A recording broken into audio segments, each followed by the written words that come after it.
Ang topic po natin ngayon ay napaka-importante. Ito po ay tungkol sa catalytic converter.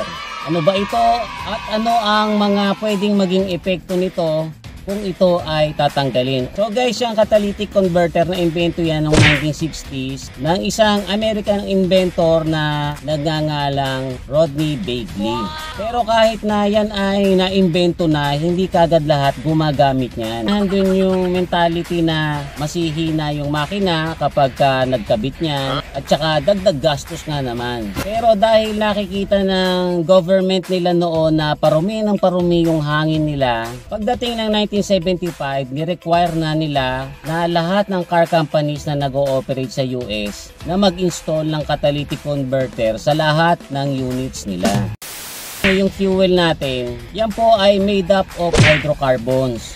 Kaya lang guys, ang makina po natin ay imperfect. Hindi po niyang kayang sunugin perfectly ang fuel natin. Kasi guys, maganda sana kung masusunog yan completely. Ang lalabas lang sa tambucho natin ay carbon dioxide at saka tubig or steam. Kaya lang dahil nga yan ay hindi nasusunog completely, ang lumalabas po sa tambucho natin ay carbon monoxide, which is napakasama para sa ating health. Yan ay isa sa mga cause ng heart disease, lung disease, brain damage. Prolonged exposure dyan ay pwedeng ikamatay din. Bukod sa yan ay masama sa kalusugan natin, isa din po yan sa dahilan kung bakit nasisira or numinipis yung ozone layer natin na nagiging cause ng global warming. Kaya ganyan po kahalaga na may catalytic converter ang sasakyan. Kasi alam nyo guys, yung carbon monoxide, pag dumaan po yan sa catalytic converter, 70 to 90% po niyan ay nai-eliminate at nagtatransform sa less harmful na emissions. Tapos guys, alam nyo ba yung cat converter natin? Mamahalin po yan. Ito po ang nasa loob niyan. Meron po yan ceramic. Ang trabaho guys ng ceramic sa loob ng cat converter ay i-harness yung init. So painit siya ng painit doon. Kasi kailangan pong maging mainit ang cat converter para ito maging effective. Meron din pong tatlong rare metal sa loob ng cat converter. Ito po yung platinum, palladium at saka rhodium. Dahil po yan ay rare, mamahalin po yan. Actually, nasa approximately 1,000 pesos to 1,500 pesos per gram. Yan po mga rare metals na yan ay nakaporma na parang bahay ng bubuyog or yung tinatawag natin sa English na honeycomb. Sa mga butas po niyan, dumadaan yung emissions natin. At i-design po yan na hanggat maaari ay hindi maging restrictive or less restrictive para hindi masyadong makaapekto sa power ng makina. Pagdaan po dyan ng carbon monoxide, paglabas po nun ay less harmful na siya.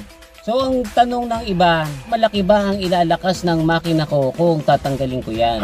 Ang mga modern cars po natin ngayon ay equipped ng mga sensors. Actually, dyan sa may catalytic converter, kumisan merong isa or dalawang O2 sensor.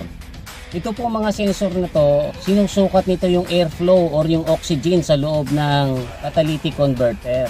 At depende po sa kung ano ang magiging reading ng sensor, ay i-adjust ng ECU kung gaano karaming hangin or gaano karaming gasolina ang ilalagay niya sa makina para mas maging effective ang mga makina natin. Kaya guys, kapag tinanggal natin yung catalytic converter, biglang maninibago yung ECU kasi iba yung magiging reading niya eh. Kaya nahandyan yung risk na pwedeng humina yung makina, pumangit yung andar at kadalasan lalabas po yung check engine sign. Ito po na merong mga paraan para ma-trick natin yung ECU na isipin niyang meron pa rin catalytic converter kahit natanggalin natin or pwede namang i-remap yung ECU para maka-adjust siya sa cut delete. Pero guys, very minimal lang din yung madadagdag na power sa makina nyo kung kayo ay magka-cut delete. We have 252.8 horsepower on average with the Cat and 210.1 foot-pounds of torque on average. Then with the test bikes, 257.7 horsepower on average and 217.2 foot-pounds of torque. Kaya guys, isip-isipin din natin sulit ba na gumastos tayo pag papatanggal nito tapos i-convert pa natin yung pag-install ng O2 sensor o kaya naman paparimap pa natin yung ECU para sa sa ilang horsepower na madadagdag sa makina natin. Lalong-lalo na kung hindi naman tayo kumakarera. Ang sure lang po na mangyayari kapag tinanggal nyo yung cut converter ay makakakontribute kayo sa pollution at sa pagsira ng environment natin. Nandyan din yung possibility na nakakakontribute tayo sa deterioration ng health ng tao. Kasi guys, sabi ko nga sa inyo kanina, kapag yan po ay nalanghap, nakakasama po yan sa health. Paano daw malalaman kung pasira or sira na yung catalytic converter? Mararamdaman nyo po sa makina yan, parang hindi na maganda yung andar, pagaspang yung andar ng makina. Kuminsan mausok, kuminsan din ay amoy bulok yung nilalabas niya na emission. Sabi ng iba, amoy basura, sabi naman ng iba ay amoy bugok na itlog.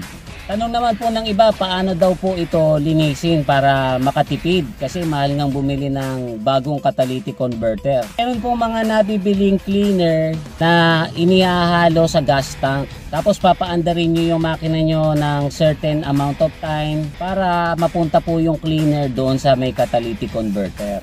Si Scotty Kilmer po ay nag-demo niya kung paano yan ginagawa, pero ang ginamit niya ay lacquer thinner. Pero ako guys, dahil hindi po ako komportable na naghahalo ng kung ano-ano sa may gas tank, ang ginagawa ko po ay tinatsaga ko na lang nakalasin yan. Tapos ibinababad ko po yan sa tubig na may detergent. Mga 24 hours na pagbabad, makikita nyo na dyan na kumakalas yung mga carbon or yung mga dumi sa loob niyan.